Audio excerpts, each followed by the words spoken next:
start of the Mintex International, round one of the Rothmans RAC Open Rally Championship. Swedish star Stig Blomqvist leads away the field in his Audi Quattro. Behind him is British rally champion Jimmy McRae, driving his Rothmans Opel Ascona 400. While at number 3 is Per Eklund, driving a Group A Toyota Corolla GT. General Motors dealer sport interests are headed by Russell Brooks's Vauxhall Chevette. Special Stage 2, Catterick Camp, and already the appalling conditions are making fast driving treacherous. Visibility is down to less than 50 yards in places, and a driver's lot is not a happy one. Unless, that is, your name happens to be Per Eklund, who's already extracting the very best from his Duckham's Toyota. Britain's Malcolm Wilson is trying to get used to an unfamiliar machine, a Group A Ford RS 1600i. And Icelander Hafteen Hawkson must also be feeling far from home. Emphasising the international nature of the cast is Welshman Ian Hughes, grappling gamely with a wayward Group A BMW. But no such dramas for John Weatherly, whose Citroën Visa is off to a good start. The forests of North Yorkshire are where this rally is won and lost.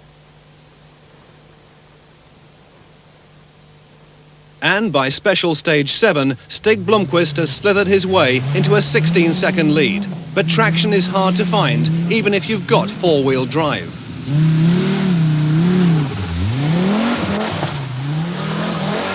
Struggling with understeer on snow too wet to provide much grip, Blomqvist is clearly taking it easy, biding his time and waiting for more favourable conditions before pressing home the Quattro's intrinsic advantages. Jimmy McRae's Rothmans Opel has dropped nearly a minute to Blomqvist. He's been investigating the ditches at Croft and is now out to recoup the deficit. Equipped with a stock of special Michelin snow tyres and the same Ascona he last drove on the RAC, the Scotsman is fighting back grimly.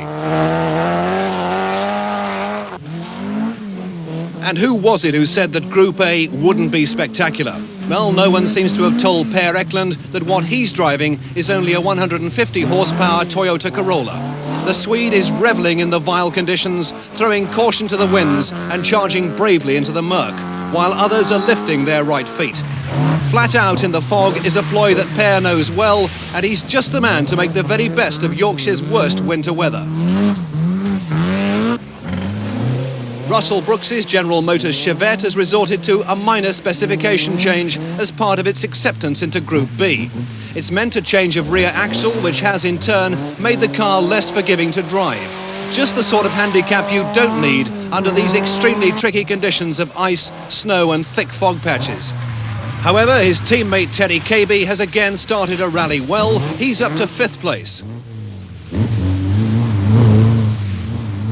Giving the 200 horsepower Audi A8 Quattro its second international rally outing is German driver Harald de Mutt, who's more used to the 340 horsepower of the turbocharged coupe, which he drove so well on the RAC rally.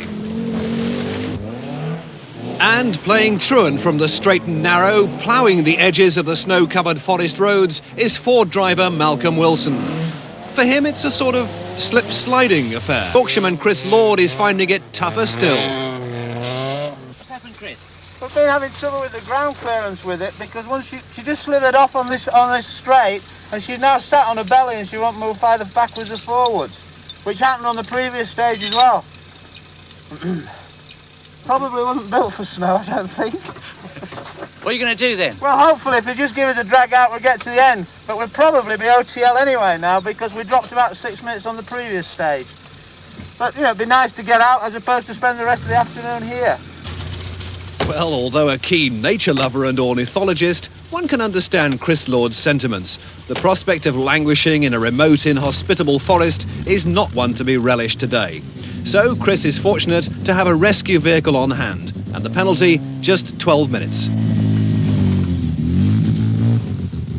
There's no business like snow business, and both driver and Mazda are soon back on the road.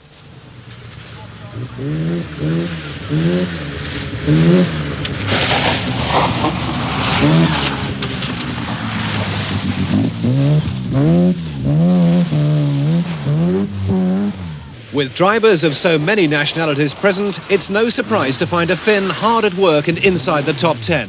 Harry Utilla's old Group 2 RS2000 is going well. Early Saturday morning, back at York for a scant 3-hour respite. Jimmy McRae has driven splendidly, even snatching the lead for 2 brief stages before being summarily put into his place. Blomqvist Quattro now holds a lead of 1 minute 43 seconds. What sort of a night you had so far? A terrible night. Why? Weather, snow and ice and foggy. You should be used to those conditions, surely. Yes, but not all together. How's it affected things then? Okay, it has been very difficult to drive because didn't see anything, and then you have snow and ice. You don't know at all how to do it. So you haven't enjoyed it at all today? Okay, but okay, not really, because it's not really car driving. It's just to try to find the road, nearly. The weather's been really terrible. I don't think I've driven in conditions as bad as what they've been, well, tonight especially. What's been particularly bad, Jimmy? Just the fog, really. The last 8 stages, you know, you couldn't see 10 yards in front of you, and it was covered in ice and snow, and it was a real stretcher, you know. It took a lot of nerve. So, Per, you've been flying a bit tonight, haven't you? Not flying, man. Everything is working good. But you've got in front of Demuth now. I think we are 1 minute in front of him now, yes. How are you finding the Audi AT? Well, it's different to the normal Quattro. I'm used to drive the other Quattro in Germany, and I miss a lot of horsepowers, really. But the feeling in the band's similar. You're getting used to it now. I hope the car is getting used to me. Gone quite well. Today where Goal got foggy and then Eklund took his glasses off or something and he suddenly took a minute out of us. So What caused that? It's been very, very foggy out there and Per's very, very brave. We've got a brand new car and we want to learn about it first before we start doing brave things. With rain and milder weather replacing the fog and snow which dogged the first part of the rally, Blomqvist is ideally placed to win the Mintex International exactly as he pleases.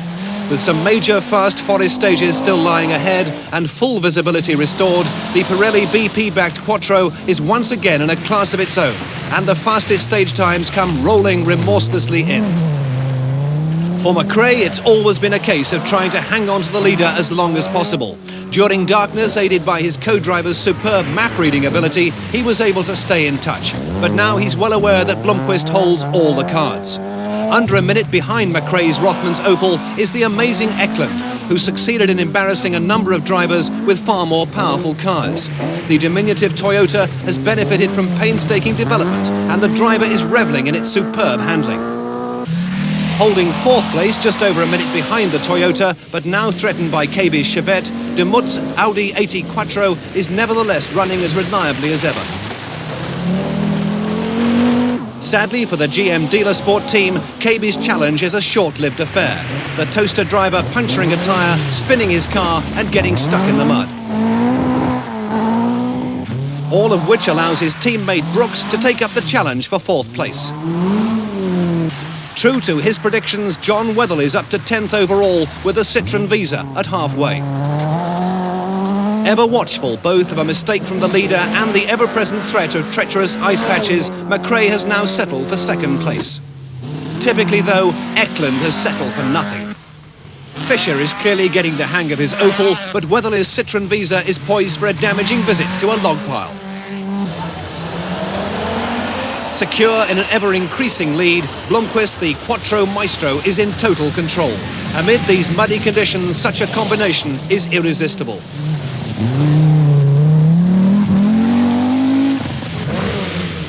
For his part, McRae has had no trouble in defending his 2nd place. A well-driven 260 horsepower Opel is more than a match for a 150 horsepower Toyota, once drivers can see where they're going. Minor carburettor trouble and a puncture have delayed Eklund, but he's still holding a splendid 3rd place.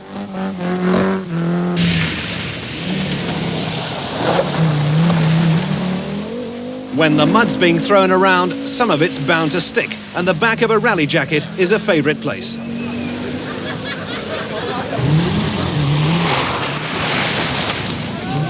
For Demuth, the need for caution on a first outing in a new car, coupled with an acute power disadvantage on the very fast Yorkshire Forest tracks, has seen the Germans slip into the clutches of Russell Brooks, who, in traditional style, is driving in an ever more determined manner as the rally progresses.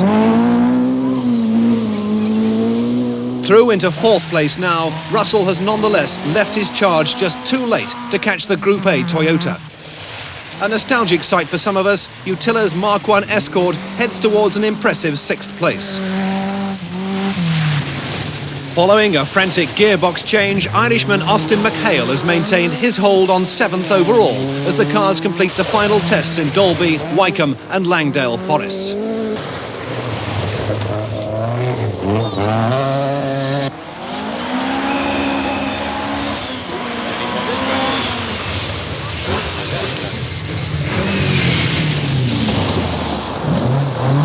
For Terry KB, now down in 15th place, it's been a less than successful rally. But there's always Oliver's Mount, the motorcycle circuit at Scarborough, where Blomqvist shatters the course record in smooth and unflurried style. Second fastest on the stage, second overall in the rally, another fine performance from McRae. But the hero of this year's Mintex is Eklund, who's managed to keep his Toyota ahead of Brooks by just 29 seconds at the finish. Fifth place is the reward for a cautious and consistent drive from Demuth. Attributes which seem to have temporarily deserted an exuberant Bertie Fisher. But watch that great recovery, folks. You can tell he's a tarmac star.